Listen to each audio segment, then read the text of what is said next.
Hello, I'm Kads, and welcome to today's video. So today we have another episode of Shardless Summons. We are still in the pursuit of the Esme the Dancer fusion, and you can see we have 15 fragments remaining, all of which are contained in the Champion Chase tournament. But it is 2x sacreds, there is a 10x going on, but we don't care about any of that because we're trying to preserve proximity to Mercy for sacred, so we're going to try to do another Shardless session. Now, for those of you who think I'm just a mindless shard hoarder, I do have 66 sacreds, of course, so I could easily pull for 2x sacreds and it not be that big of a deal. But if I pop up the Mercy tracker on the screen here, which will be linked in the description box down below if you'd like to check it out, a copy for yourself, you can see that we are in Sacred Mercy. So I'd rather take the chance, instead of just hoping that I get something on a 2x sacreds, that if there's a near-term pogo in the future for sacred shards, then I could get 2 legendaries for the price of 1, which is just a better deal overall, especially once again because I don't have to pull my sacreds, because we do have a lot of free air quote sources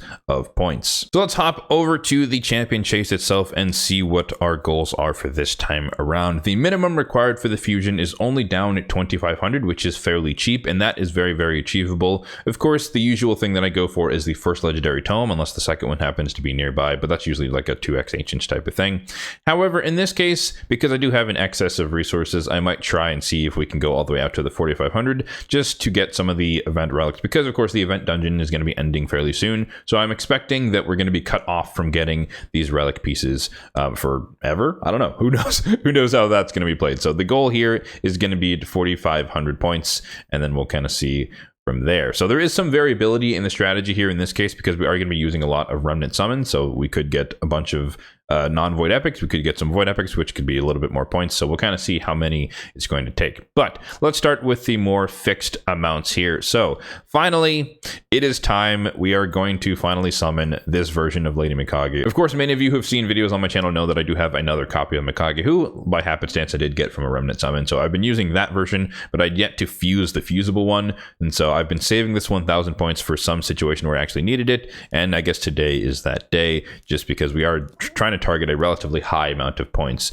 by using only free resources. So finally, we can fuse Lady Mikage, 2,000 silver. Ouch. Painful, but it's all good, and it's for a great cause. So 1,000 points for duplicate Mikage. I don't currently have plans to use the duplicate. I'm thinking about maybe having one like a dedicated Fire Knight version, and then having my like arena version, which is the current build. So I might consider that in the future, but that would involve me booking this form just to get the ally attack to have the lowest cooldown possible. But I'll think about that more in the future. But that's 1,000 points banked. So there we go. And then of course we have some relic keepers and some broad moths, so let's go ahead and make those as well. So the broad moth, or the relic keepers, are going to be 250 points a pop, so that is a non-void epic rate, so we should be at 1,500 points by the end of these two. And then the 2 broad moths are 350 points each, void epics, and so that should add 700, meaning that after we do all of this stuff that we've just saved up from just, you know, saving and leveling up the champions, we will be at 2,200 points, which is basically where I could stop if I wanted to just get the fragments done for the fusion, because of course I could do 300 points in in mystery shards or anything like that. I don't have to pull any sacreds to get 300 points. That'd be relatively easy to do.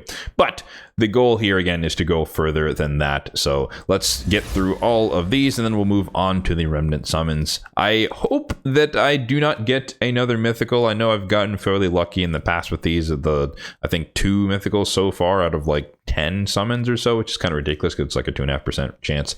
And yeah, I don't really need more mythicals. I know that sounds, non-humble to say or whatever, but I'd prefer to get like some, cool void epics that I don't have, like Diana Gloompiercer or Slixus.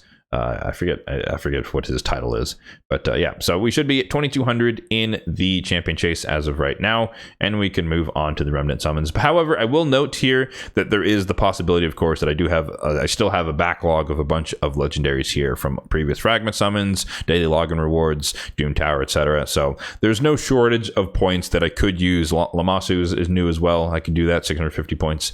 So there are plenty of more things that I could do to get more points, and I just don't need to use them at at this time, so I'd rather burn through my remnant summons, because as you can see here, I have a pretty fat stack of 11, and I haven't pulled any of these in many, many months. So this is where I'm opting to go for this time around, but maybe in the future, I'll have to look at some of these fragment summons and whatnot and work on those. So I digress. All right, so let's dive into the remnant summons. On paper, if we get the worst odds, meaning we get a bunch of non-void epics the entire time, it would take me 9 of the 11 to get to 4450, which is effectively 4500, because I can easily do the last 50 in terms of mystery shards. So we're starting it off pretty good. We got a void epic, so that's 350 in the bank, so we're at 2500 points. You love to see it. That is exactly kind of what I want to see. A mix of epics, non-void epics and void epics should be really, really good for us. So another 250 there for that non-void epic, Gorgrab. I guess I should probably talk about the epics a little bit, but Runekeeper Dazdirk is a pretty good, like, if you don't have Arbiter yet, he has increased attack, turn meter fill, basically like Gorgrab here,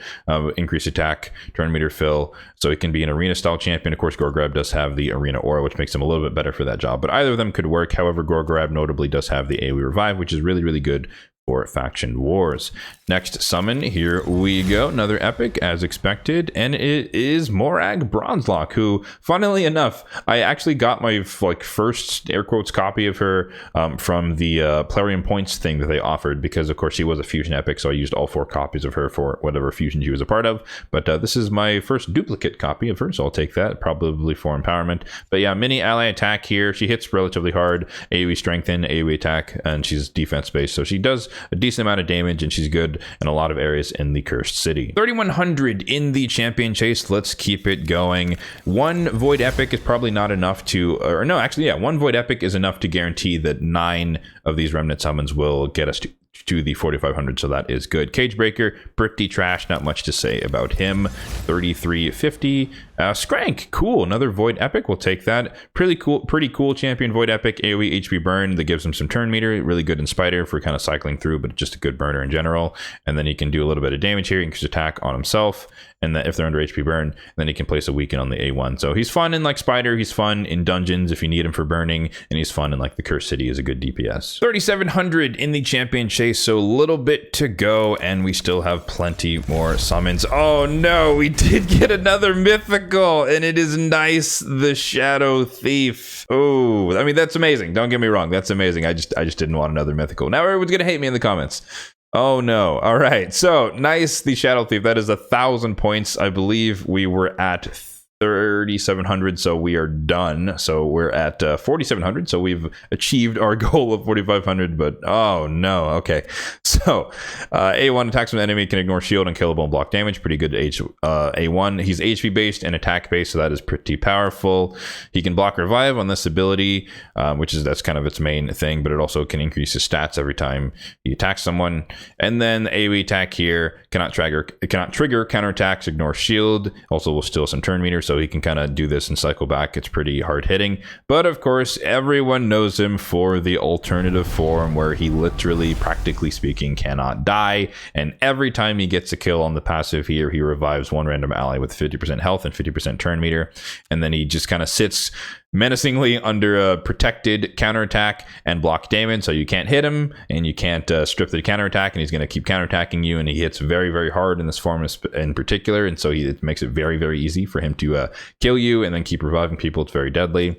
He has an AoE attack here that can provoke and or it can stun depending on his HP level. Very, very painful. And then A1 here hits pretty hard as well. And of course, on the main form, his passive is effectively, if you try to kill him, he will prevent his death, and then he'll swap into the very deadly form, and effectively he cuts in, gets an extra turn, and it starts off with his AoE, and so he can easily just turn a fight single-handedly and just kind of solo your team. He's worse than a Rhodos in terms of the capabilities of turning around a match and soloing your team. So welcome to the squad. Nice. I was really, really, really hoping to not get another mythical, but I guess it's as good, somewhat good fortune that we do have, or I do have like 9 mythical tomes saved up, so we'll have to see where he fits in. Obviously arena comes to mind, but we'll see how he fits in onto my squads and my teams. And definitely going to help out in tag team arena, that's for sure. Having a champion who can kind of just eat an attack and not actually die. And it doesn't really matter if he gets locked out in Form 1, because he will transform into Form 2 and still have a bunch of his abilities. And honestly, even on Form 2, him just A1ing can be extremely deadly. And I guess I should also mention that it increases his HP, defense, speed, resistance, accuracy, all that stuff for every dead ally or enemy. So the more people on his team that are dead, the more powerful he is, and the more people that are dead on your team, the more powerful he is. So it's just a very, very, very strong and nasty combo. All right, so let's go ahead and check in on the champion chase to confirm that my math is correct. I think I'm gonna have to title this video "Don't Hate Me, Please."